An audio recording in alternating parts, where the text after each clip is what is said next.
Good afternoon. Can I hear that one more time? Good afternoon. Great. Hi. So happy to be here. So happy to see all of your smiling, beautiful faces. We got blessed with a good day, a little bit overcast. I'm happy that we don't have any rain and we don't have too much sun beating down on us. But I am just glad that we're here to celebrate another Juneteenth flag raising here.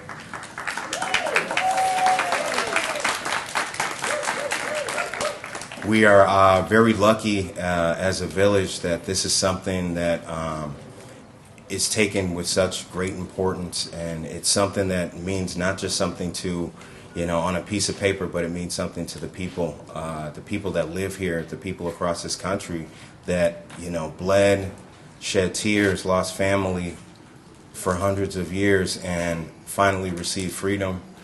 It's a lot to take in sometimes to think about that struggle, but to see where we are here today.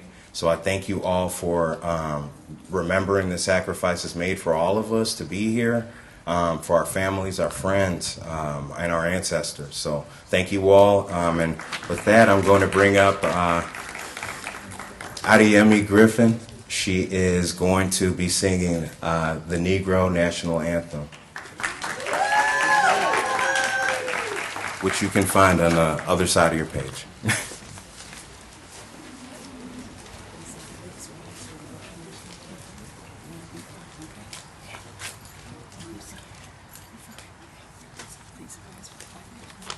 Please rise for the Black National Anthem. 3, 2. Lift every voice and sing till earth and heaven ring, ring with the harmonies of liberty. Let our rejoicing rise high as the listening skies. Let it resound loud as the rolling seas.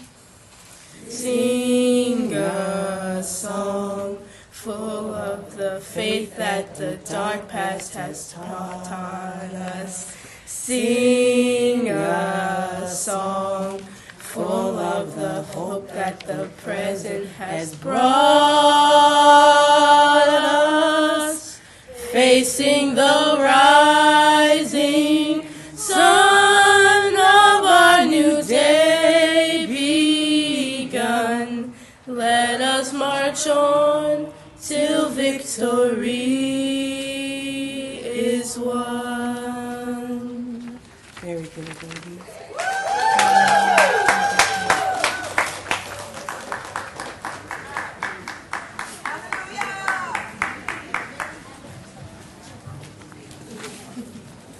That was beautiful. Thank you so much. So with that being said, I just want to make sure that we always acknowledge those that made this possible for us today. So we want to acknowledge our village board, our village president, the staff, everyone that made all of this possible, and even and also our municipal workers, our police, firefighters, and first responders. They're very important to making sure that we maintain what we have here in Oak Park and that we all remain safe. So I thank every person who sacrifices for us. I'm going to call up our village president, Vicki Skaman.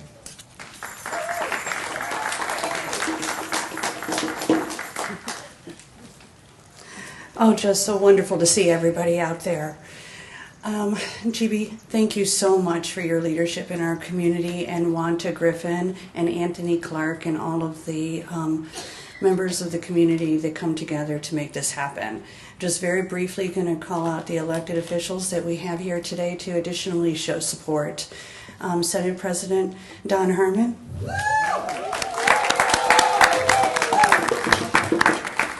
And later you'll hear from Representative Camille Lilly. So beautiful to see you. Rory Hoskins, Mayor of Forest Park. Our colleague, Susan Buchanan, thanks. Trustee for Village of Oak Park. And I'm not sure that I know that later on we're going to also have Senator Kimberly Lightford, who's going to be presenting. And so grateful for all of their leadership as we continue to make progress together. We also have a few organizations that I'll just really briefly, if we can. And Kim Robinson from the Oak Park Art League. Camille Wilson White from the Oak Park Area Arts Council, for which we would not be as beautiful of a community without her leadership. Okay, so there are more, but I do know that like my good friend Darian Marion Burton will be also highlighted later on. And I'd like to welcome our new village manager, although I don't know how new he is anymore. We're certainly testing his resiliency, but also with the very warm welcome of all of our community, Kevin Jackson. Thank you.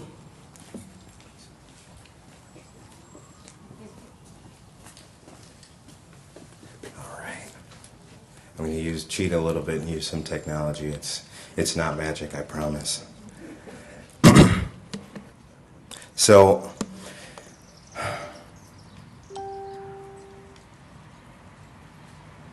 here we go. 1 second.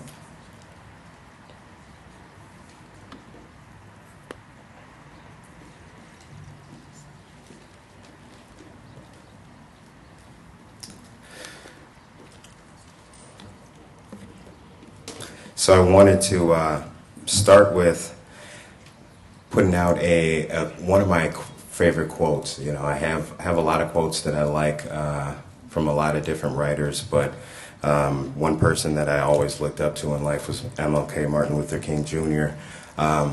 You know, he said, people fail to get along because they fear each other.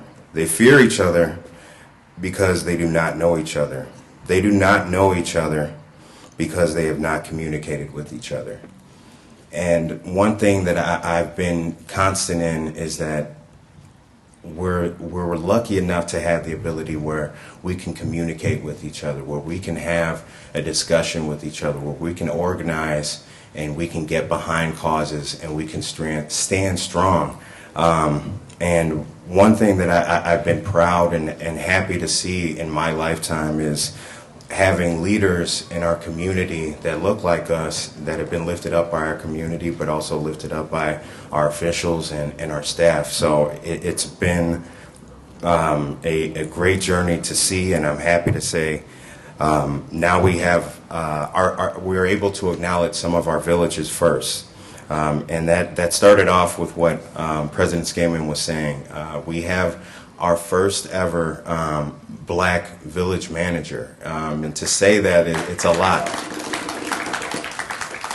Our manager is Kevin Jackson. Kevin came to us from Long Beach by way of Phoenix, so we are really lucky to have such a talented village manager. I think about this all the time, that through this process, even though it took some twists and turns, we ended up picking not only someone who I think fits the bill, but someone who is resilient and just as strong of a communicator as Martin Luther King was saying. Finding that person that can help us to communicate with each other when times are difficult. And I'm very glad that we have someone like Kevin here to bring us together and to hear all of us and help us to make sense of all of it. So thank you, Kevin.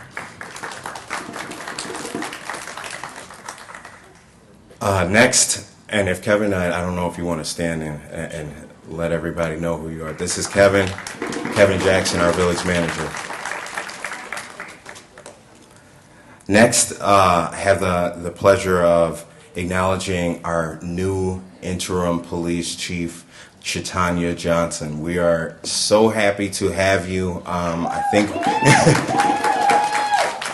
And when I say first, she is our first black female interim police chief, which is, like I said, changing what you are seeing, around our country, but in a new and very unique and proud way. So we are happy to welcome you as our police chief, and we thank you for all that you've done to see the resiliency that you've gone through, the career path that, like you said, was so unique and different.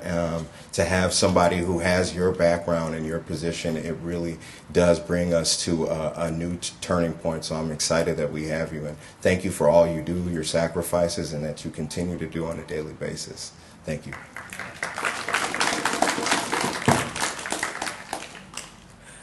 Next, although she is not here, she's here in spirit with us. I know that she's out of town right now, but we have had the pleasure of having a amazing director here of health, Dr. Chapel Magruder, and she has done such a great job of just making sure we're safe. I think that it's very easy to look from the outside in and say, hey, this can be too strict, or maybe this isn't exactly what we want, but I've been extremely proud and happy to have our first ever, black director of the Board of Health. So it's really amazing to have someone like her. Even though she's not here, I just want to give her a round of applause for everything that she's done for this village.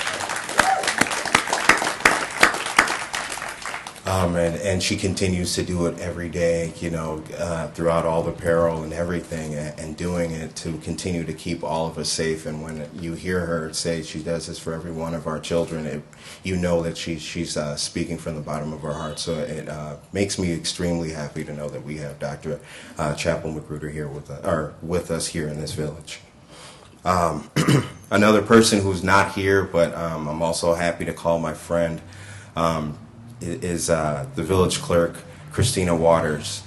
Clerk Waters is amazing. She does it all. She has worked in this village doing so many different tasks, from working with our park district to sitting on boards to being here working at the village to then becoming the deputy chief and now being our clerk. It's amazing to see the journey, to know that a fellow lifelong Oak Parker like myself, Wanton, Anthony, we went on our journey ourselves through the election, but I'm so excited to see what she does on a daily basis, what she brings to our attention, how she connects to our community, and speaks with just such truth and openness that it makes it hard to ever not want to listen to what Christina has to say. So I wish she were here, but she's here in spirit as well. So could we give a round of applause for Christina?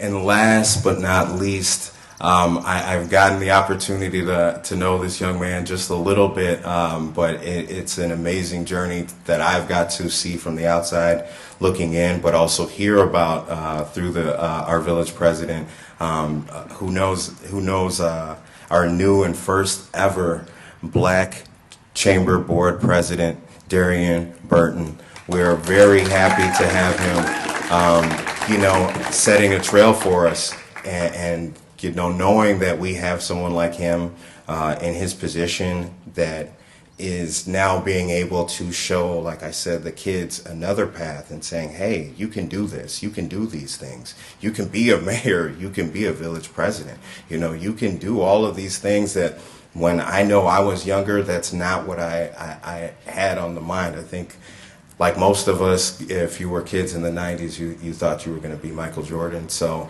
I had that dream crushed very early when my brother told me that I wasn't going to grow past 6 feet, and I had no vertical. So I'm extremely happy that I get to see the leaders that I get to see on almost a daily basis, because it changes the impact that we have with our kids. It changes the trajectory that we have for our kids. It lets us know that, the ceiling is not here anymore. The ceiling is wherever you want it to be. So I continue to be proud of these firsts that we've seen, and hopefully we'll see a lot more firsts and a lot more support, people pushing for change, because that's the only way that we grow. That's the only way that we got to where we are here today. So I'm excited, and I thank you all for being here. We're going to continue with the proclamation, which is going to be read by Mackenzie Hall.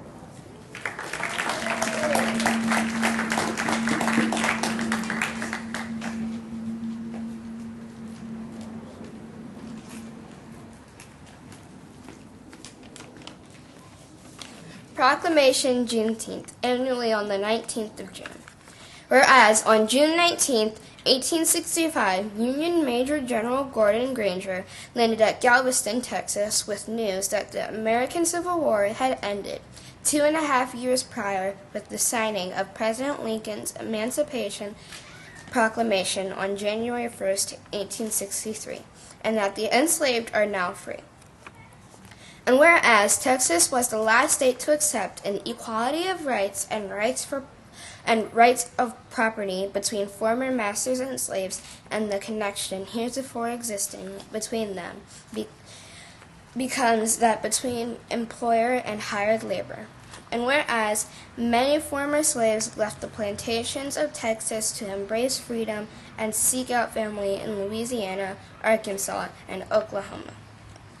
And whereas settling into these new areas as free men and women brought on new realities and the challenges of establishing a heretofore non-existent status for black people in America for President Lincoln's successor, Andrew Johnson overturned the order that had provided 40,000 freed men with 400,000 acres of land entitled to them, and provided it to the very planters that had declared war on the United States years prior.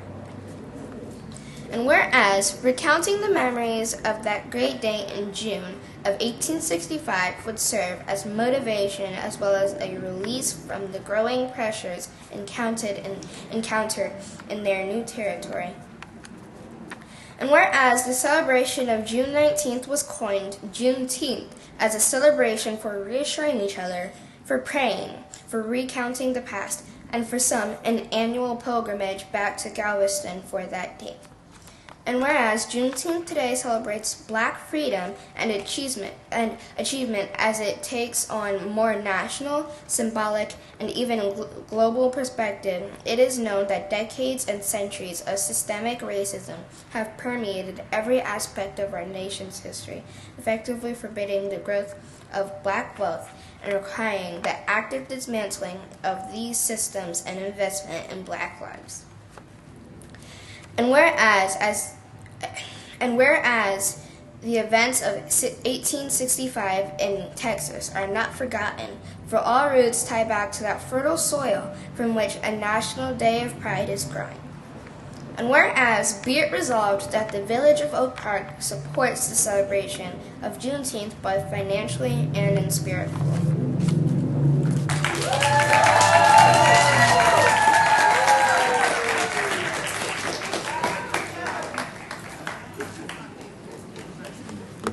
You did a great job. Thank you so much.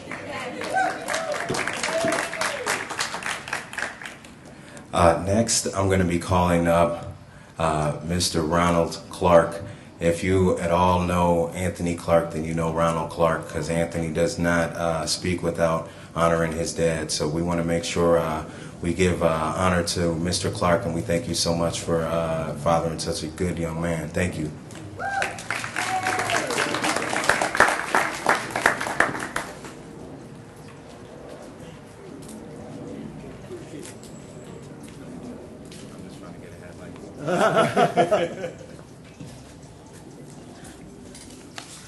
Afternoon, everybody, and so thrilled to be here in Anthony's stead. As some of you may know, Anthony is in St. Martin, so you once an adult, twice a child. You called me and said, "Dad, you do what I'm supposed to do." So I'm just honored to be here, and I'd like to pay tribute to not only all the folks in the community, but our leaders that are here to lead and represent us. We really appreciate and are honored that this day has come forth.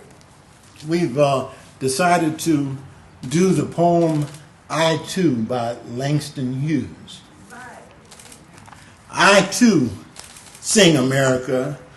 I am the darker brother.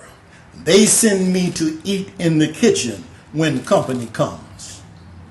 But I laugh and I eat well and grow strong.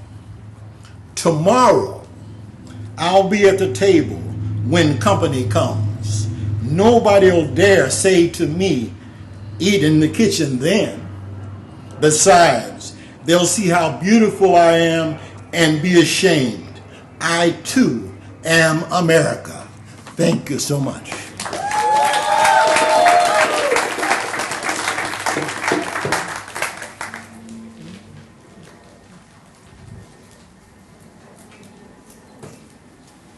Oh, that was awesome. Thank you so much for that. I love that poem.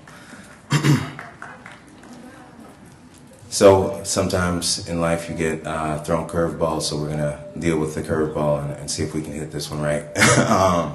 Right now we're still waiting on one of our other speakers, so what I'm going to do is I'm going to move something forward and move something back. So right now I'm going to make sure to give time to honor these two people who helped make this possible, which you heard in part of that proclamation, but what's even more important is these are people who live the example every day through their work, through their contributions to the community, through their contributions to the society, always trying to strive for more and to continue to push the envelope of change, whether that's somewhat uncomfortable. They continue to push that envelope, which is needed. Like I said, nothing easy comes without struggle. So we thank you so much. We've been blessed. I didn't know Wanta Griffin personally until 2020, which is sad to say, but I'm happy. We're catching up on missed times. I get texts at like 4 o'clock in the morning,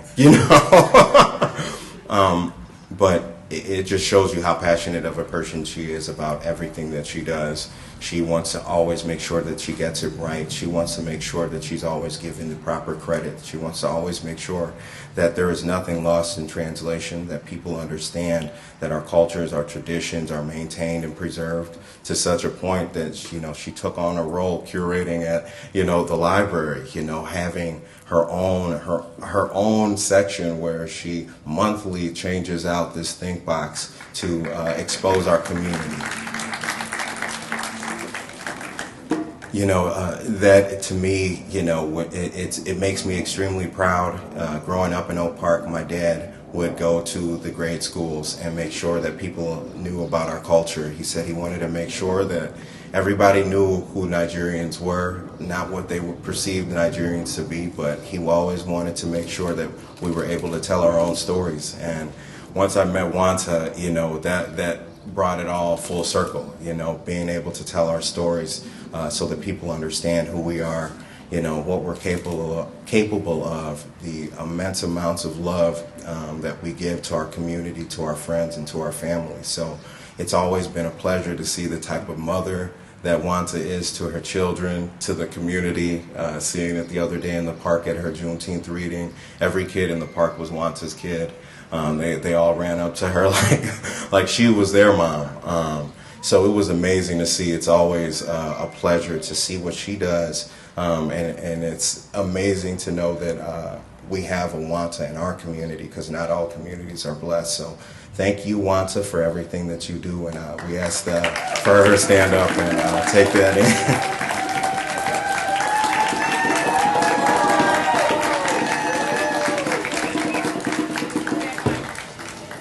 Here she comes. Watch out.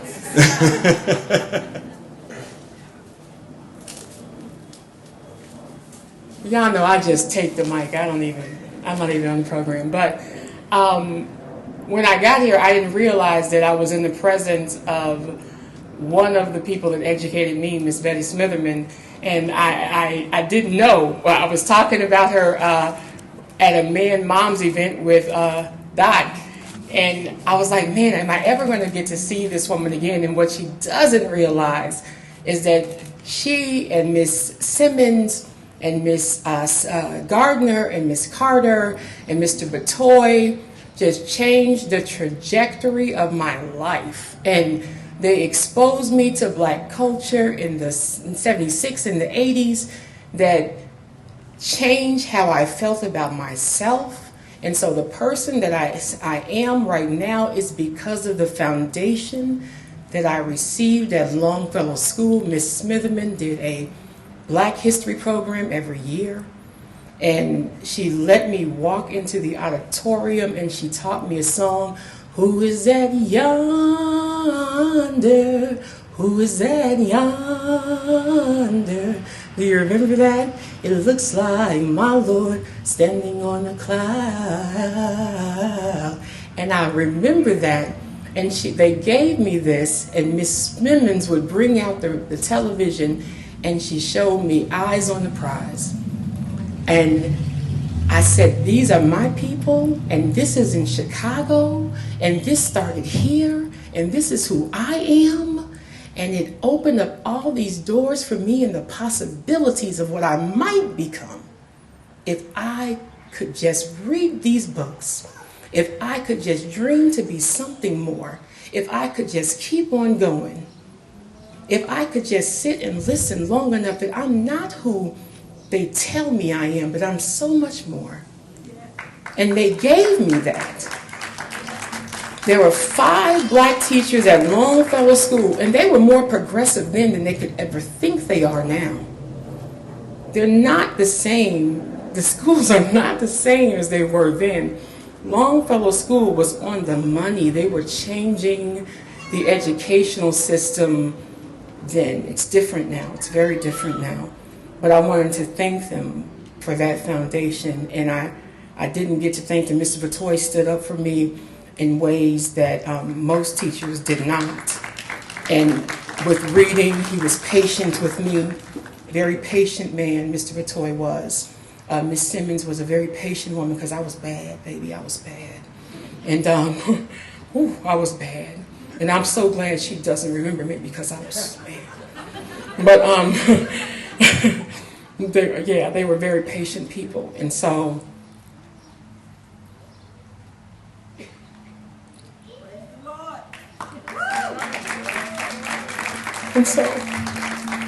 I'm just thankful for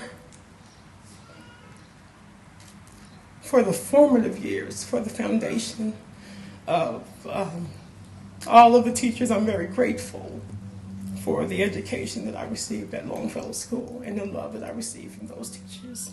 And I wanted to say thank you because I never thought that I would get the opportunity to say that. And I just want to say thank you.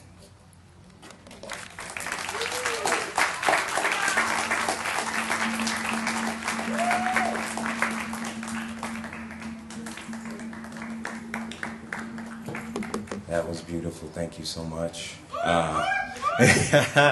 We are nothing without our leaders and our educators. And it was funny. We walked in and Wanta kept staring at this lady, and she's like, "Who is she?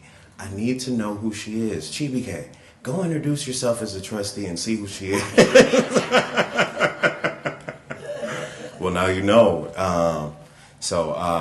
Before he finishes rolling it up, I want to give a quick thank you to some of our leaders who you get to see throughout the community. If you haven't, you got an opportunity to be blessed to hear them. That's George Bailey, Deacon Wiley Samuels, Deacon Wiley Samuels in the middle on the drums, and our man on percussions, Dr. Carl Spike.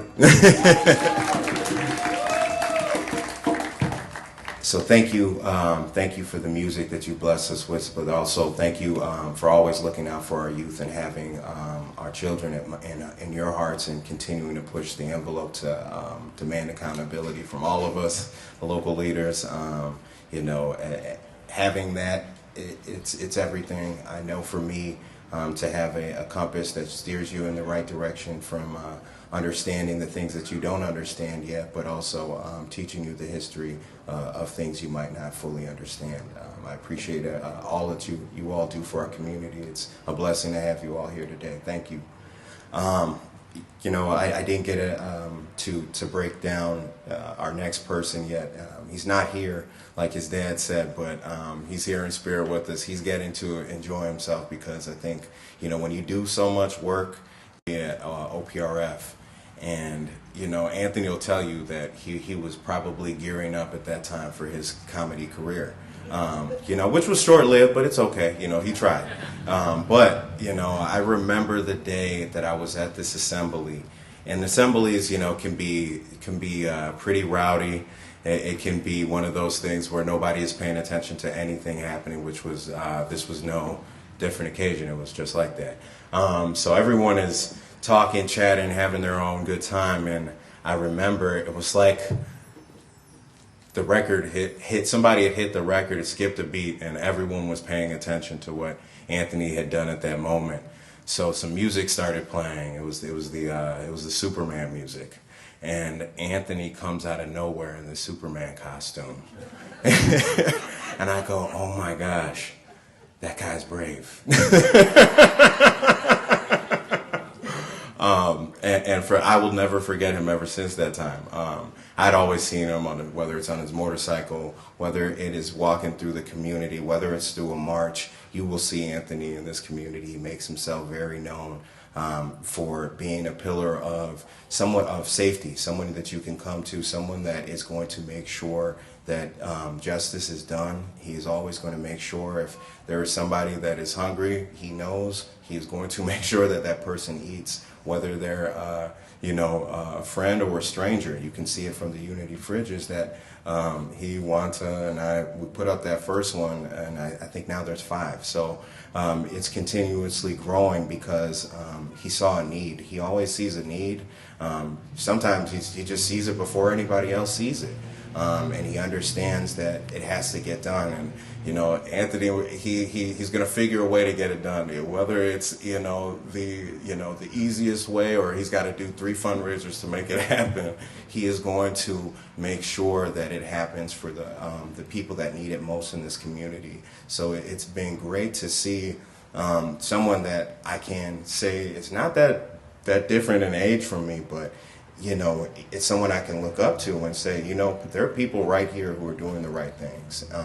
There are people right here who you can look up to. I always used to think that the people you had to look up to have to be an athlete. It has to be somebody who raps. It has to be somebody, who does these things that put themselves in the limelight like an entertainer. But I think, like I said, that entertainer was short-lived, but the career of being a community advocate, being an organizer, being a teacher, and being a listener, that's something that he has a lifelong career in, and he's got a terrific track record in. So I'm extremely happy to be speaking about him, even though he's not here. The best is yet to come from him. He's still doing so much more for us. So I appreciate him, and I thank him, and I just want to give him a round of applause for Anthony Clark.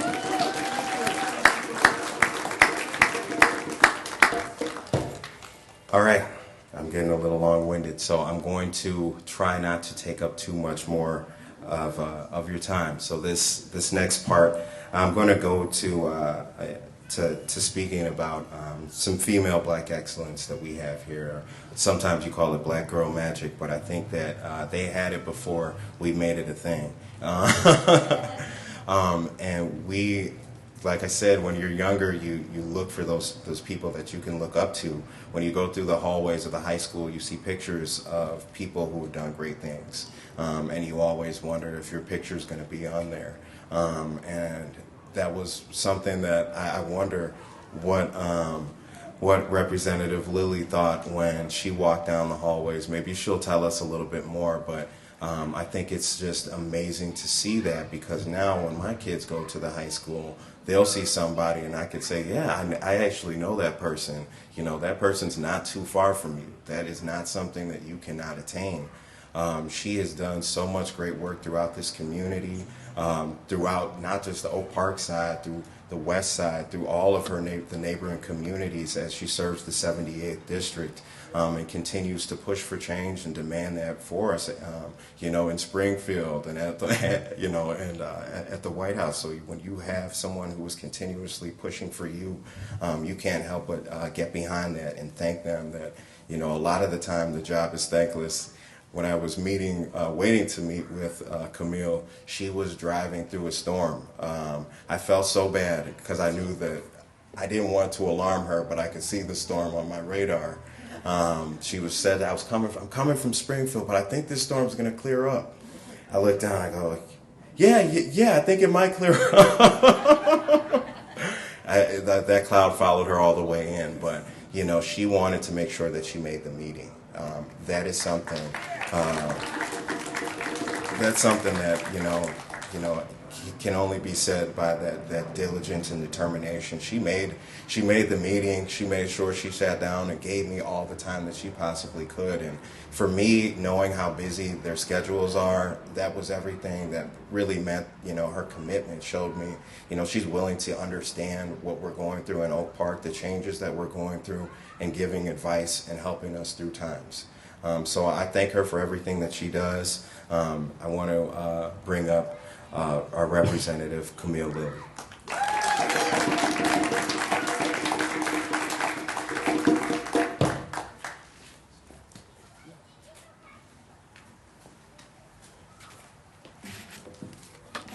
It is so good that we can hug one another again.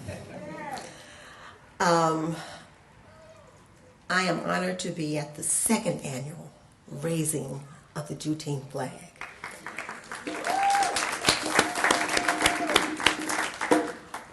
I am a product of Oak Park.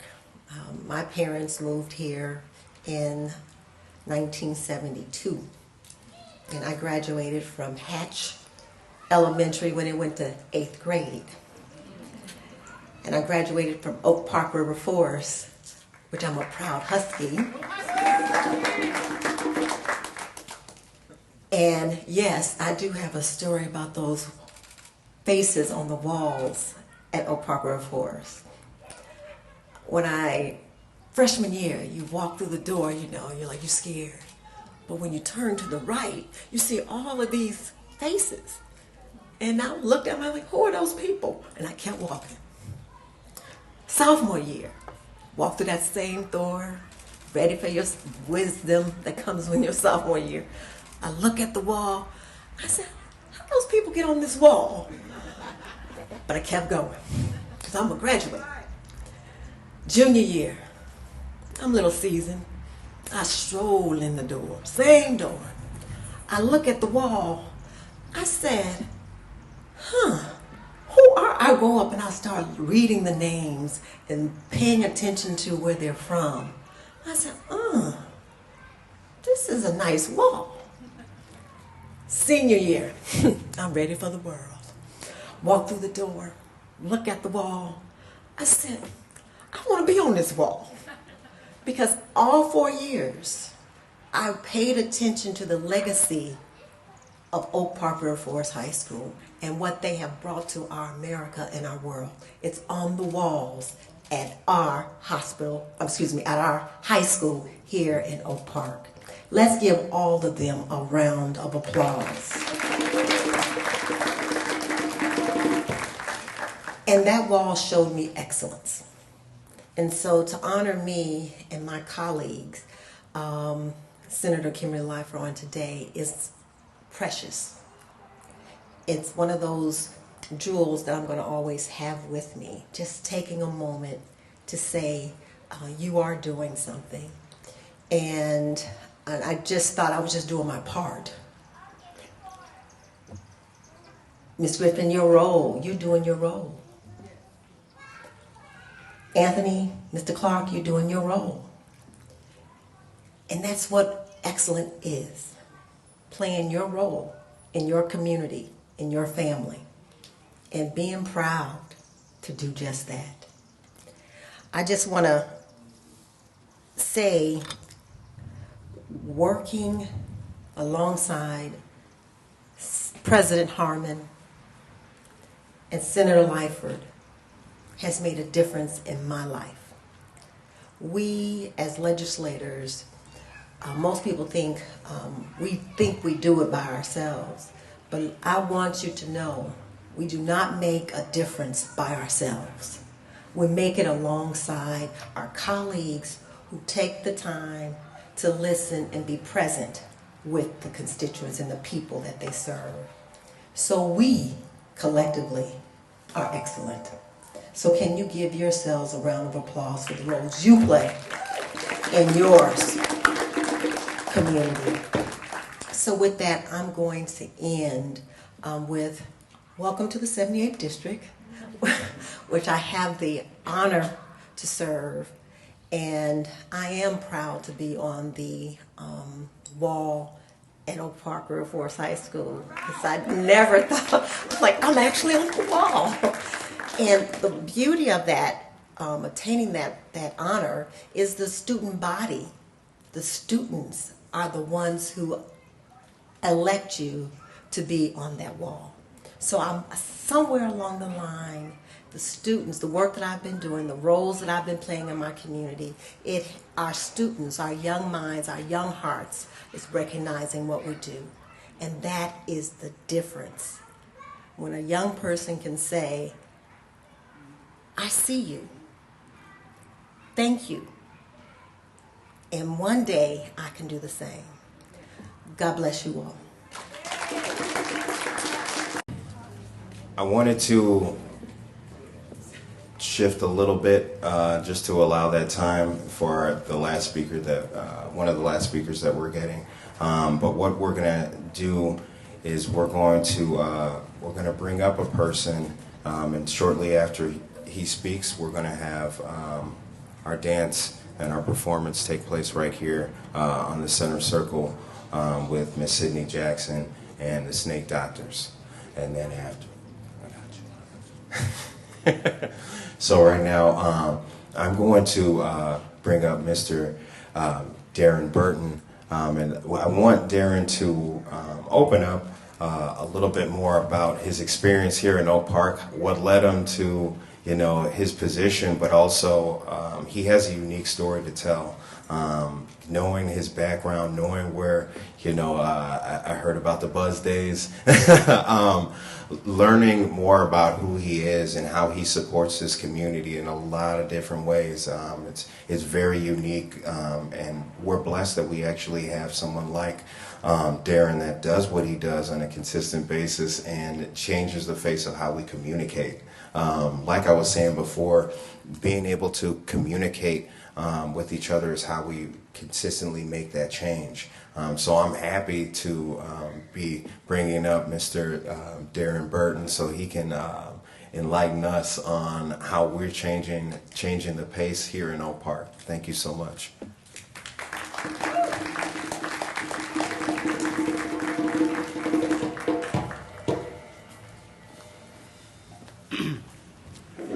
Full disclosure, I had nothing prepared for this.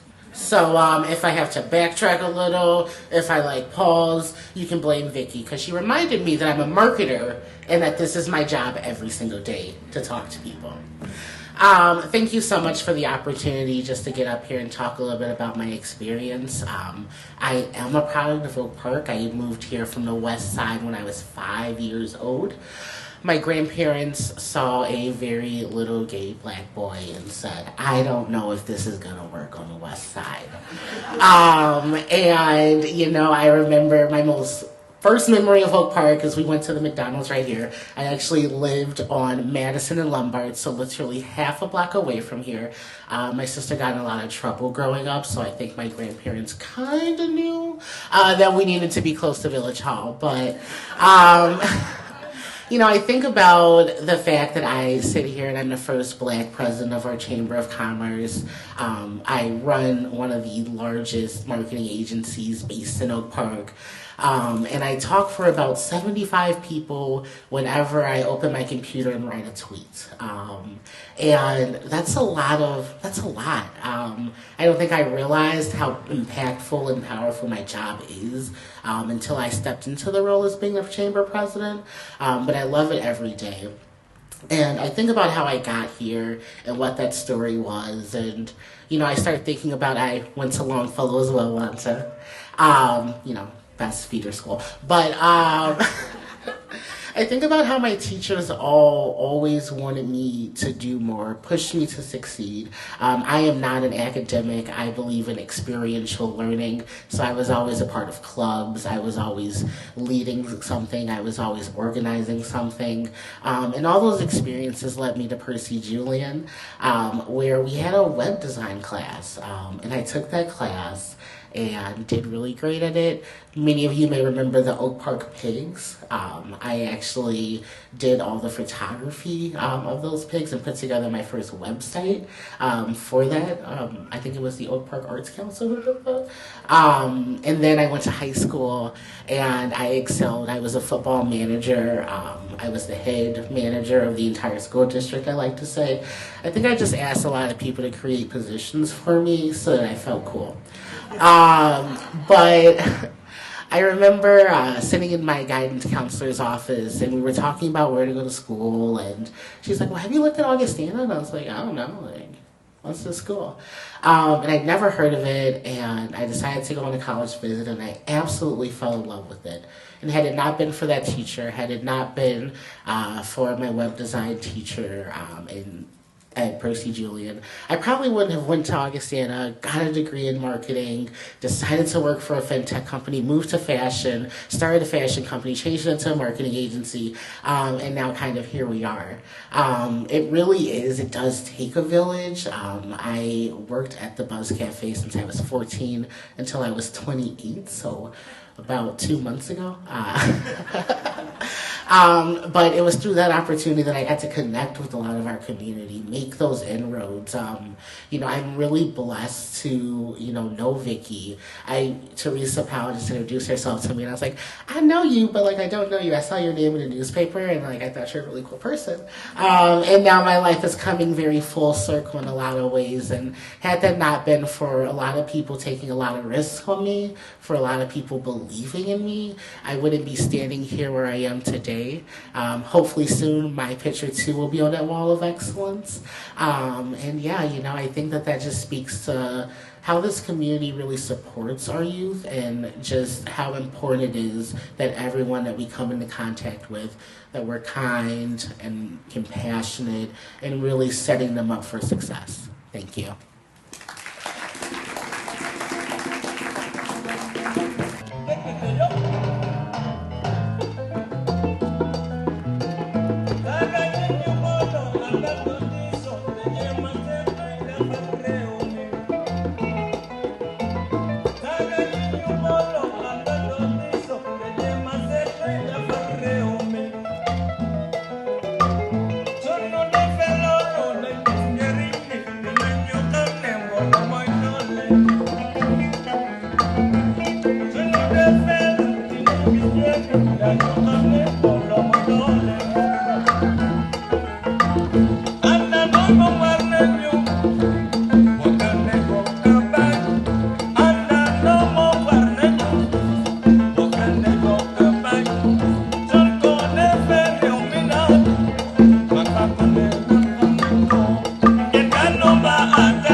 So good afternoon.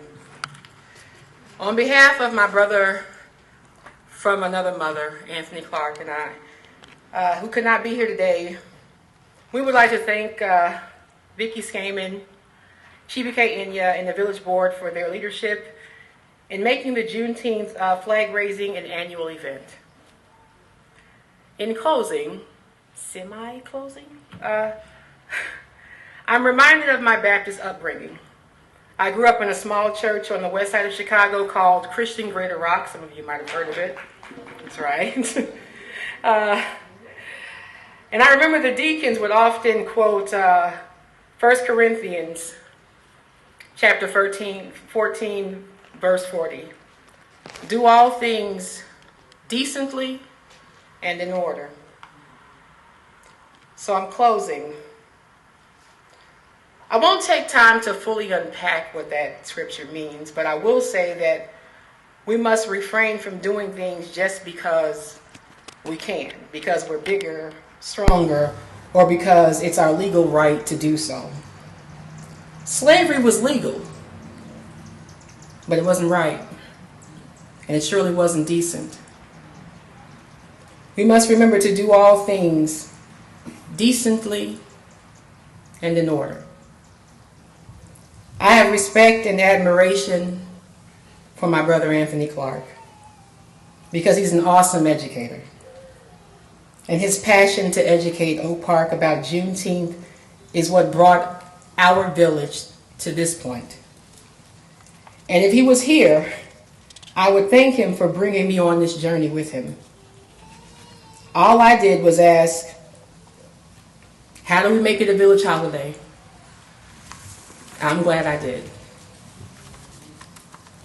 We started in the veterans room of the main library, and now our village has a flag raising ceremony where we honor our leaders, a Westgate memorial where we pay respect to our painful past.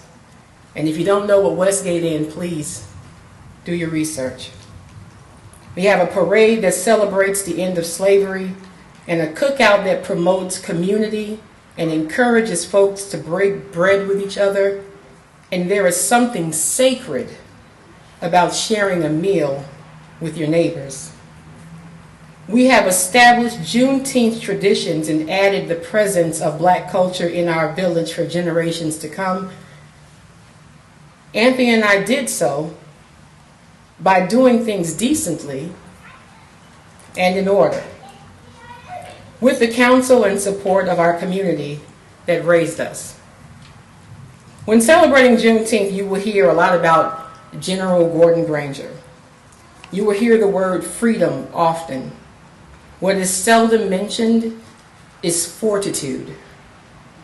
It took my ancestors to survive the horrors of enslavement, rapes, sodomy, the whips, murders, lynchings, infants being sold, loved ones bought and sold, servitude, endless pain, suffering, being denied basic humanity. However, their resiliency continued to exist while building alongside their enslavers afterwards. They did so with decency and in order. It took mental fortitude. I can't imagine that kind of fortitude.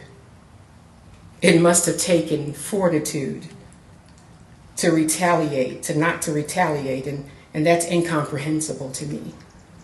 However, I'm grateful for their will to survive because I'm standing here today because of their fortitude. As a nation, our history can be sometimes brutal and hard to read. It's hard to explain to our children. And it's difficult to face, but we must. And we must do so together. And it won't be easy. As James Baldwin once said, not everything that is faced can be changed, but nothing can be changed until it's faced. May this Juneteenth be a time of reflection, pride, remembrance, and healing, however you celebrate. May it be with decency and in order. Thank you.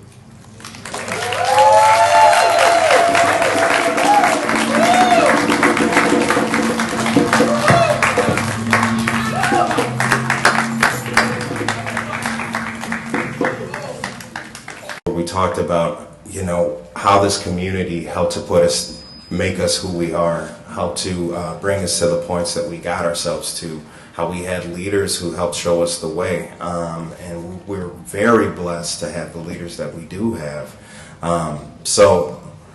Like Representative Lilly was saying, walking through the halls, who are you going to be?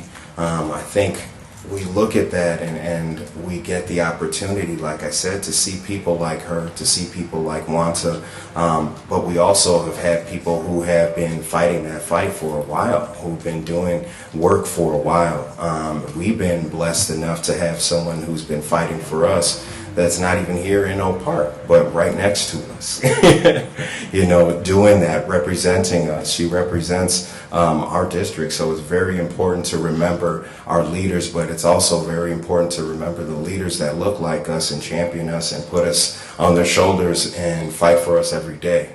So we've been blessed enough to, to have a leader like Senator Lightford, who has continuously pushed the envelope, who's fought for dollars for our communities, who's fought for our safety, who's fought for our health. So we're always thankful that we have leaders like you continuing to do that battle every day for us, even though we don't get to see it every day. Like I said, we know that you go on these journeys, you guys take these rides out to Springfield and continuously battle to legislate for us. It's funny because I was asking Representative Lilly questions about politics because I don't figure myself as a politician. But she said, there's politics is what you see on TV, and then there's the real work that gets done. She goes, I do the real work. And that's what I appreciated her saying to me.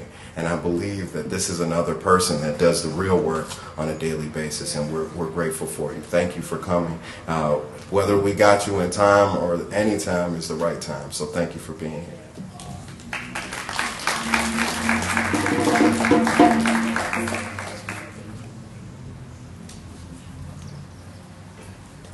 Thank you so much for having me and for those kind words. And I don't know that I'm a politician either after all of these years.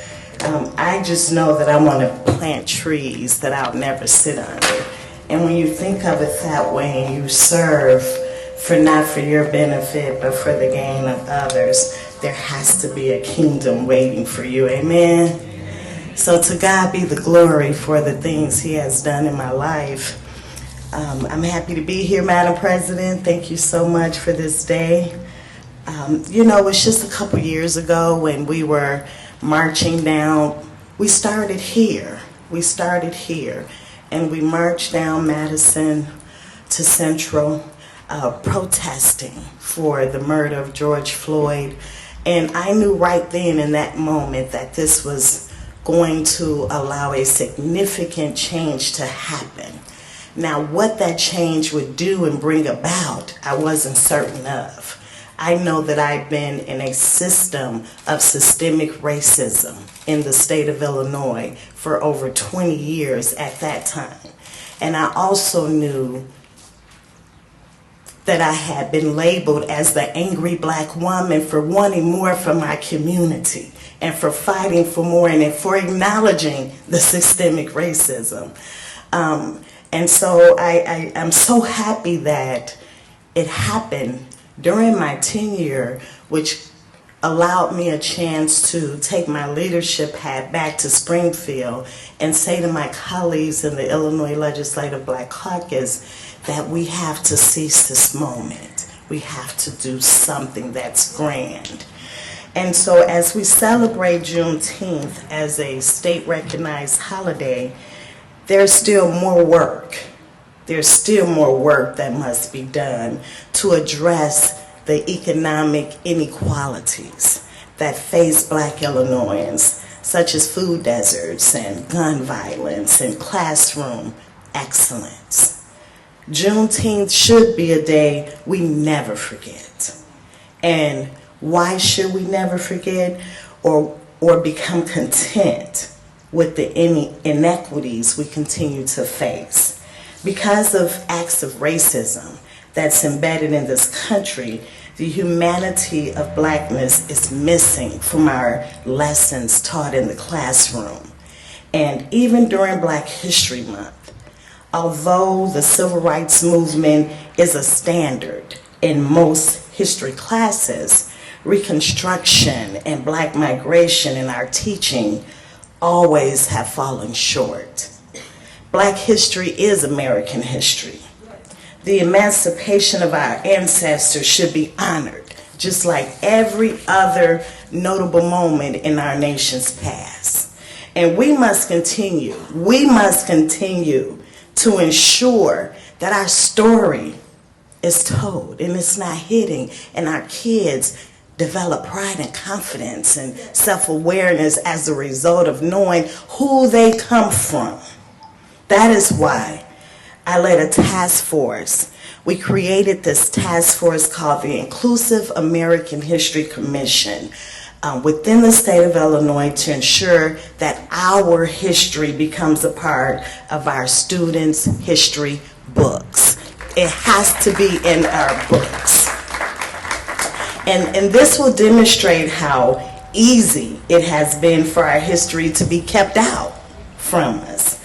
But we must continue the fight for equity until all people in this state truly enjoy the same rights, privileges, and same opportunities. So I'm proud to have led the charge in the Illinois Senate to make Juneteenth a state holiday. This has to be one of my happiest pieces of legislation because I feel like my ancestors know my heart, and it's because of them I am. So I'm proud to have carried that piece of legislation, but I'm even more so proud of creating the 4-pillar agenda to rid Illinois of systemic racism that the Black Caucus has put together. And if you have not seen it, I really would love for you to implore it, because one of the things that we recognize is there had been laws on the books that just get ignored. You can work your butt off to get a piece of legislation passed, both chambers signed by the governor, and never be implemented. There were this same history issue. I saw it on the books as early as 1993. Bill Shaw, at that time, Senator Bill Shaw, had passed the same piece. A little different, but from 93 it was already the law. And we ignored it.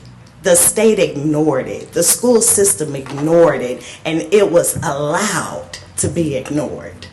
That is the part that bothers me the most. That there are opportunities that we fought for to help, and they just go ignored. So that's that systemic racism that I'm talking about. That's that underlying root of how we govern in our state.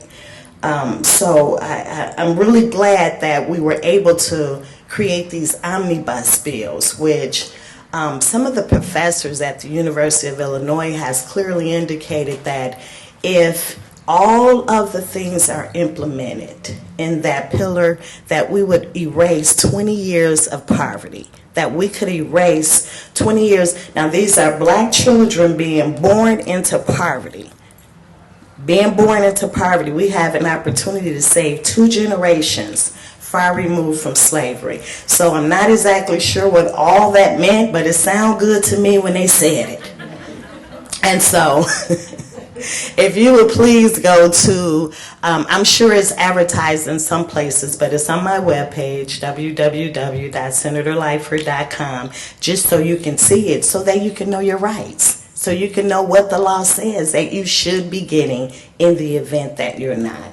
Accountability is really important, so we put a lot of sanctions in a lot of places to be held accountable. So I do want you to see that. And then I also want to remind you that our black culture and contributions are always at the forefront of music, of food, innovations, music that we all love, that brings us all together. I don't care where you go, if they put on some Motown, everybody on the floor for Motown. You know that. Soul food, the favorite American food.